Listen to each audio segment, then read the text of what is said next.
नमस्कार दोस्तों, मैं हूं दिनेश के ओरा। स्वागत है आपका न्यूज टाइम एससीएस न्यूज के इस लाइव अंक में। संडे स्पेशल के इस अंक में बात करेंगे आज अंडरडॉग्स की। अंडरडॉग क्या होता है? लोग कहेंगे ये टर्मिनोलॉजी कहां से आती है। खेलों की दुनिया से टर्मिनोलॉजी आती है। कभी कभी टूर्नामेंट्स के अंदर एक ऐसी टीम जिसे हम बेहद कमजोर समझ लेते हैं, या कभी कभी ऐसा होता है कि जिसे हम समझते हैं कि शायद वो क्वार्टर फाइनल या सेमीफाइनल तक भी ना पहुंच पाए, और कभी कभी वो टीम टूर्नामेंट जीत जाती है। अब ये अंडरडॉग की स्टोरी इस टाइम एक खेल में नहीं, बहुत खेलों में ऐसा हुआ। अगर आपको याद होगा कि बहुत पुराने समय की बात है, कई दशक पहले की, एक सितारा उभरा था जिसका नाम था टेनिस की दुनिया में बोरिस बेकर। वो यंगेस्ट लड़का था और विंबलडन जीत जाता है और पूरी दुनिया में उसकी धूम मच जाती है।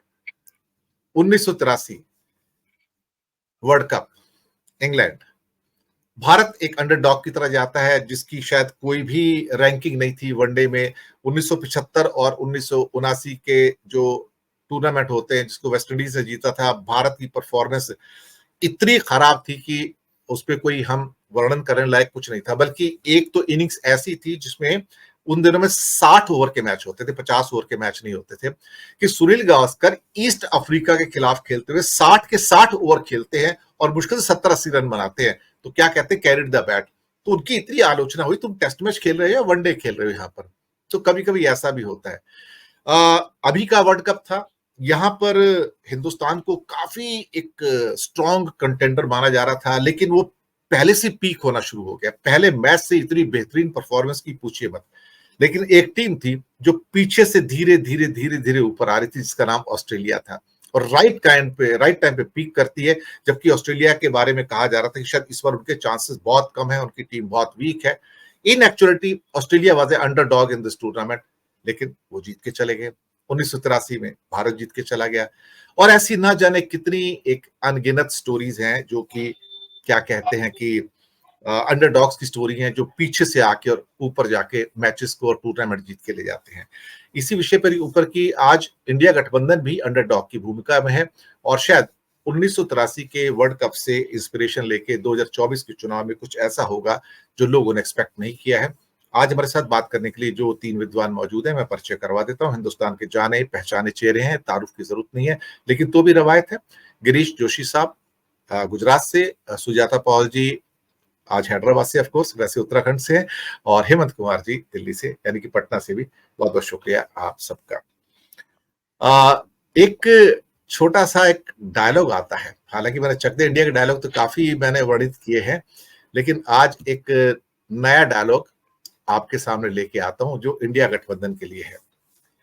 फिल्म है लगान, भुवन कैरेक्टर है, कैप्टन रसेल जो कि अंग्रेज हैं। तो कैप्टन रसेल कहते हैं लेकिन ये मुमकिन है, बताता है ठीक है हम लगान माफ करेगा, लेकिन एक शर्त है। मुखिया जी कहते हैं शर्त? क्या शर्त है? कैप्टन रसेल भुवन को बुलाते हैं, तुम इधर आओ, क्या कहा था तुमने हमारे खेल के बारे में? सड़ियल सा भद्दा सा खेल है, तुम इस खेल के बारे में क्या जानते हो?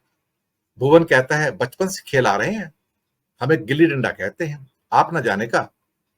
तो कैप्टन रसेल, क्रिकेट? तो तुम्हारा ये कहना है कि क्रिकेट तुम खेल सकते हो? तो भुवन कहता है हाँ, आसान है। तो कैप्टन रसेल कहते हैं ठीक है, तो मैं लगान माफ कर देता हूं, लेकिन तुम्हें इस खेल में हमें हराना होगा। शर्त यह है कि तुम हमको इस खेल में हराओ और हम तुम्हारा लगान माफ कर देंगे। उसके बाद कुछ बात होती है और कैप्टन रसेल कहते हैं ठीक है हम शर्त बढ़ाते हैं, तुम हमको इस खेल में हराओगे तो मैं तुम्हारे इस साल का तो क्या, अगले साल का भी लगान माफ कर देंगे, है मंजूर? गांव वाले भुवन को समझाते हैं कुछ बोलना नहीं, कुछ मत बोलना। फिर कैप्टन रसेल कहते हैं ठीक है, शरत को और बढ़ाते हैं, सिर्फ एक साल ही नहीं अगले 2 साल का लगान माफ कर देंगे, यानी कि 3 साल, और सिर्फ तुम्हारे नहीं सारे राज्य का लगान माफ कर देंगे। तो ग्रामीण कहते हैं हमका फंसाने की खातिर खड्डा खोद रहा है। कैप्टन रसेल प्रोवोक करते हैं भुवन को, कहते हैं तुम बोलो, दुगना लगान दोगे की शर्त मंजूर है? भुवन सोचता है और कहता है, वहां से आती उसकी पंच लाइन, शर्त मंजूर है। ये जो उनकी लाइन निकल कर आती है, जो डायलॉग निकल के आता है कि शर्त मंजूर है, बस इंडिया गठबंधन को उठ के यही कहना है मोदी जी को, मोदी जी 2024 की शर्त मंजूर है। इसी पर बात करेंगे आज। कुछ ना कुछ नया निकाल लाने की मेरी भी आदत रही है, तो मैं भी सोचता हूं कि शर्त मंजूर है और अंडरडॉग्स इस पर जरूर ये कहेगा कि हाँ, आप देख लीजिएगा, हम ये करके दिखाएंगे। सुजाता पॉल जी, सबसे पहले आपके पास आते हैं। शर्त मंजूर है क्या? बताइए इंडिया गठबंधन को। सारी शर्तें मंजूर हैं, क्योंकि ये भारत के लिए या इंडिया के लिए शर्तें हैं। और इसमें एक बात बिल्कुल साफ है कि जिस तरीके से आज मैं लोगों के बीच में ये देख रही हूँ कि जो कट्टर समर्थक थे, और आज सवेरे मेरी एक किसी मित्र से बातचीत हो रही थी जो भारतीय जनता पार्टी की कार्यकर्ता हैं, वो एक कोई चुनाव भी लड़ चुकी हैं उनका कॉर्पोरेटर का। उनका ये कहना था कि इतनी गंदगी जो समाज में हो रही है, इसे खत्म होने की ज़रूरत है। और मुझे बड़ी हैरानी हुई, जो इतने स्ट्रॉन्ग डिफेंडर्स थे, आज पहली बार जब मैंने ये बात सुनी तो मुझे लगा कि मेरा सवेरा आज जो है बहुत अच्छा हुआ है। इसलिए शर्त हम अगर मंज़ूर कर रहे हैं तो उसी की खातिर कि इस नफ़रत को हमें मिटाना है और प्यार-मोहब्बत वाला भारत वापस लाना है। और इंडिया हमेशा से, जैसा कि आप कह रहे हैं, कि अंडरडॉग रहता है तो बहुत बढ़िया खेलता है। और मैं तो ये कहूंगी कि इंडिया का अगर आप मैच देखिए, कोई भी मैचेस देखिए, ज्यादातर में जब हम पर प्रेशर ज्यादा है और जब पूरा देश सोच रहा होता है कि शायद आज बड़ी कठिन है लड़ाई, उस वक्त हम जीत जाते हैं उस लड़ाई को।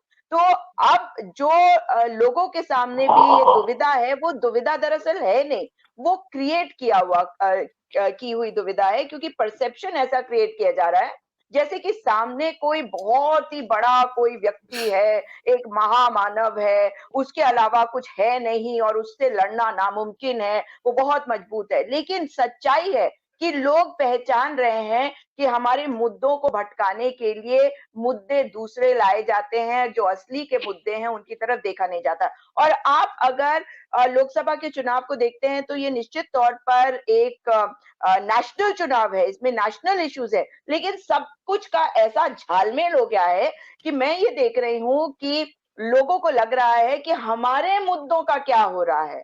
और इस वक्त नेशनल चुनाव में भी लोग कह रहे हैं कि हमारे मुद्दे या गरीबी, बेरोजगारी, ये सारे जो इश्यूज है, जो हमारी बेटियों के साथ हो रहा है, ये रेजोनेट कर रहा है। मुझे ऐसा लगता था कि भ्रष्टाचार, मुझे नहीं लगता कि बहुत बड़ा इशू होता है जब तक वो जनता के बीच में एक बहुत बड़ा उसका परसेप्शन क्रिएट नहीं कर दिया जाता, जैसे यूपीए की सरकार के समय पर क्रिएट किया गया था।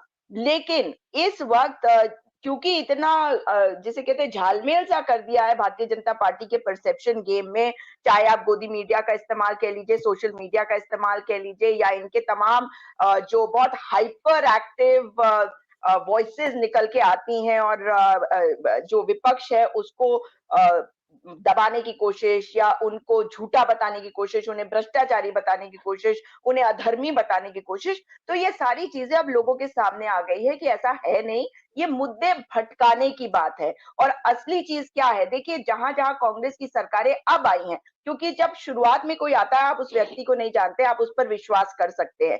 और ये नया चेहरा जब 2014 में उदय हुआ, तो उसके पहले जो परसेप्शन बनाया गया कि गुजरात मॉडल कोई बहुत ही भयंकर अच्छा मॉडल था, उसके जैसा मॉडल भारत में नहीं है, तो लोगों को लगा कि सचमुच में जो कहा जा रहा है वही होगा। लेकिन अब वो चीज जो है खत्म हो रही है, और धीरे धीरे करके जो भारतीय जनता पार्टी खेल खेल रही है उसमें वो खुद ट्रैप में आ रही है, क्योंकि वो ये दिखाने की कोशिश कर रही है कि इंडिया अलायंस में बहुत सारी प्रॉब्लम है। मैं भारत जोड़ो यात्रा का इसमें एग्जाम्पल जरूर दूंगी और अपनी बात को खत्म करूंगी कि जब भारत जोड़ो यात्रा शुरू हुई तो आपको याद होगा कि पहले 4 दिन और 4 कंट्रोवर्सीज खड़े कर कर मीडिया चैनल्स ने जो डिबेट्स करी उनके ऊपर, और उसके बाद उसमें यह भी कहा गया था कि क्या राहुल गांधी जी इस पूरी यात्रा को कंप्लीट भी कर पाएंगे। उसके बाद क्या हुआ, अब जब कंप्लीट हो गई और भारत जोड़ो न्याय यात्रा की बात हुई तो किस तरह से भारतीय जनता पार्टी के अंदर एक डर आया। अब कोई नहीं कह रहा कि राहुल गांधी जी क्या कंप्लीट करेंगे, तो यानी कि उनको नैरेटिव चेंज करना पड़ेगा। 14 तारीख को हमारी यात्रा शुरू हो रही है और आप जानते हैं इनका सबसे बड़ा मुद्दा उसी के बीच में आएगा, मगर उसी के बाद खत्म भी हो जाएगा। और भारत जोड़ो न्याय यात्रा में जो न्याय की बात है उसी न्याय को लेकर पूरा का पूरा अलायंस आगे चलेगा, लोग जुड़ते चले जाएंगे और ये कारवां, इंडिया का कारवां भारत को जिताएगा। जी।